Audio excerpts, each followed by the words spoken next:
Gracias por continuar en Reporte MN. Antes del corte hablábamos de la falta de agua en la Ciudad de México, más de 270 colonias con tandeo. Y para profundizar en este tema saludamos al doctor Pedro Moctezuma. Él es integrante de la Coordinadora Nacional Agua para Todos, Agua para la Vida y coordinador del Programa de Investigación para la Sustentabilidad de la UAM. Doctor Pedro, gracias por estos minutos. ¿Qué tal? Muy amable, muchos saludos a su auditorio. Doctor, estamos viendo que hay 10 alcaldías que tienen más de 270 colonias con tandeo, es decir, no hay líquido para abastecer de agua potable de manera constante, todos los días. ¿Nos alcanzó ya esta crisis del agua en el Valle de México?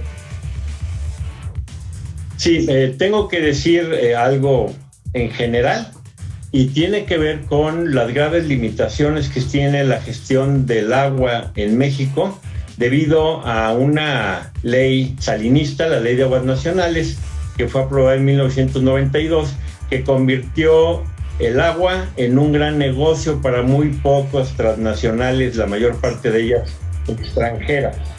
Tenemos a Bonafón en Iztapalapa, tenemos a Pepsi-Cola, tenemos al Grupo Modelo haciendo uso generoso de agua que se requiere para las familias aquí en la Ciudad de México.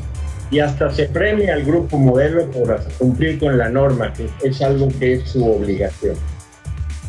Sí. Por lo tanto, la Ley de Aguas Nacionales debe ser abrogada. Y hay una propuesta muy sólida que nació en la ciudadanía y que está cobijada por 4 iniciativas más de senadores y diputados, que está incluso ya en necesidad de ser dictaminada, que es necesaria para crear un marco que permita a la Autoridad del Agua cumplir su función de dotar de agua de modo equitativo y sustentable a nuestra ciudadanía. Claro.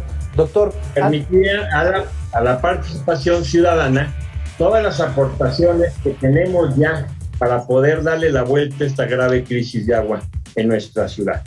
Habiendo dicho esto y habiendo señalado graves limitaciones que se reflejan en el tandeo. Tandeo, para mucha gente es muy conocido, es un método en el cual se envía agua por muy pocas horas durante 5 o 7 días de distancia, y que esto afecta a, como ya se decía, más de 900 colonias de la ciudad.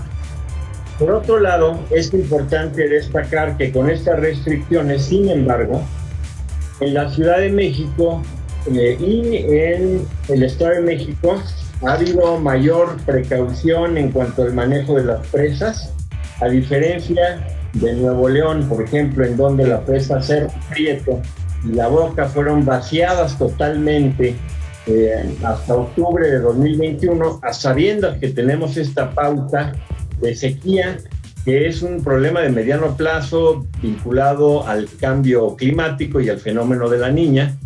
En el área metropolitana de la Ciudad de México ha habido mayor prudencia en las reservas que ha exigido la doctora Claudia Sheinbaum para el consumo humano. Claro. Hay otras cuestiones de mitigación, como es el impulso a programas de captación de agua de lluvia, ecotecnia, sistemas de ahorro de agua, que hacen que la crisis en la Ciudad de México no sea tan grave como lo es en el norte del país. Sin embargo, es indispensable profundizar estas políticas. Está a la puerta la necesidad de ejecutar ya un proyecto largamente aprobado por el Consejo de Cuenca del Valle de México, que es el proyecto de habilitación del lago Tláhuac-Xico, en el suroriente de la ciudad, que podría proveer de agua en una primera etapa hasta 900,000 personas.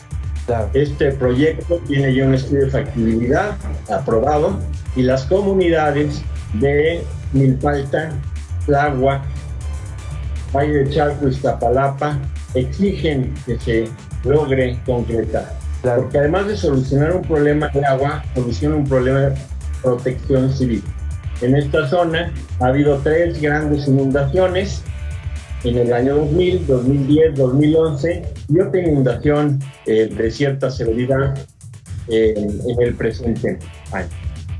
Por ello, este tipo de proyectos tienen que ser implementados. Es indispensable, además, que se cambie la infraestructura que discrimina a todo el oriente y el sur de la ciudad, que además es la zona proveedora de agua y que beneficia al poniente y al norte de la ciudad. Hay una segregación en la distribución del agua que tiene que ser superada. Y esto con apoyo de una nueva ley general de aguas que cumpla con la Constitución, que mandata el acceso y uso al agua de manera equitativa. No se vale que haya la zona azul y oro con agua de sobra y la zona castigada. Claro. Y sustentar, mantener la cuenca alta, mantener el entorno natural, de modo que nuestra fuente de agua no sea destruida, no sea afectada. Doctor, nos ha planteado prácticamente todo el escenario de la crisis del agua y sobre todo cuál pudiera ser el origen y cómo solucionarlo. Hablábamos del desarrollo sustentable y en este tema del agua, ¿cómo lograrlo? Ya hablaba de las grandes empresas que están consumiendo mucho líquido, que en algunos casos generan un cierto porcentaje de economía. ¿Cómo lograr ese desarrollo sustentable en el caso de la explotación del agua? Sí, bueno, que sí quisiera aclarar que la aportación económica de estas empresas es nula. Las familias gastan una cantidad mensual enorme. Es un total de 70,000 millones de pesos que se consume en agua embotellada, que se les vende a las embotelladoras a 26 pesos el metro cúbico y ellos la revenden a 6,000 o 6,500 pesos. Negándole el agua a su entorno, vamos a ver a Bonafón en Iztapalapa, en la calle Benito Juárez, cómo es una zona en donde no hay agua y en donde la sobreexplotación del acuífero ha generado hundimientos graves en la zona. Las embotelladoras son un negocio perverso, ¿sí?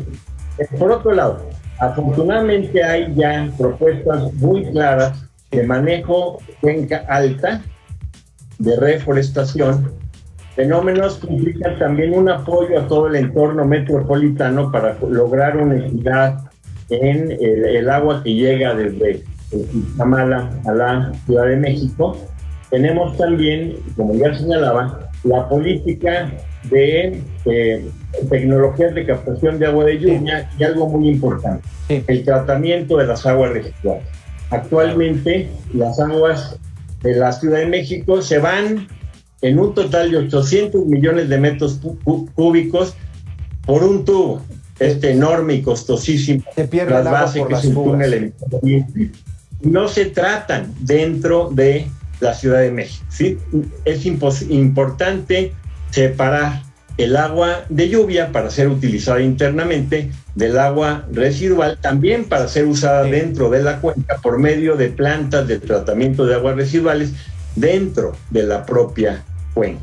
Y usted señalaba el fenómeno muy importante de las fugas que generan entre un 38 y un 40% de desperdicio, y esto implica avanzar en el programa de dotar de tubería flexible a la ciudad para evitar que las rupturas de los tubos que causan los hundimientos diferenciales provocados por la sobreexplotación de los acuíferos, que estos fenómenos implican, uno, dejar de usar estos pozos ultraprofundos, que afortunadamente ya es una tendencia actual, evitar los trasvases y, de una manera muy importante, entonces crear un esquema de armonía con el entorno que permita que Cuenca Baja reciba los volúmenes de aguas de lluvia en cuerpos de agua como San Gregorio, Tlahuaquito, la Presa Marín, en el